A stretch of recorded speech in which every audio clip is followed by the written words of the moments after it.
उत्तर प्रदेश के एक छोटे से शहर में एक माँ और उसकी बेटी रहती थीं। माँ का नाम सरिता था और बेटी का नाम नंदिनी। सरिता ने बहुत कम उम्र में ही जीवन की कठिनाइयों का सामना करना शुरू कर दिया था। पति के असमय निधन के बाद पूरे घर की जिम्मेदारी उनके कंधों पर आ गई थी, लेकिन उन्होंने कभी हार नहीं मानी। नंदिनी बचपन से ही पढ़ाई में होशियार थी। उसका सपना था कि वो बड़ी होकर अधिकारी बने और अपनी माँ का नाम रोशन करे, पर हालात आसान नहीं थे। सरिता दिन रात सिलाई का काम करती, कभी कभी घरों में खाना बनाने भी जाती ताकि बेटी की पढ़ाई में कोई कमी न रहे।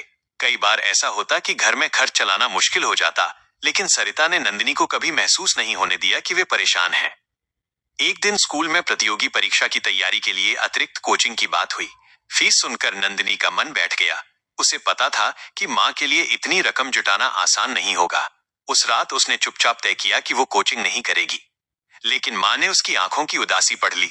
सरिता ने पूछा, क्या बात है बेटी? नंदिनी ने झिझकते हुए सब बता दिया। सरिता ने मुस्कुराते हुए कहा, बेटी, सपनों की कीमत पैसे से नहीं, मेहनत से चुकाई जाती है। अगर रास्ता कठिन है तो समझ लो मंजिल बड़ी है।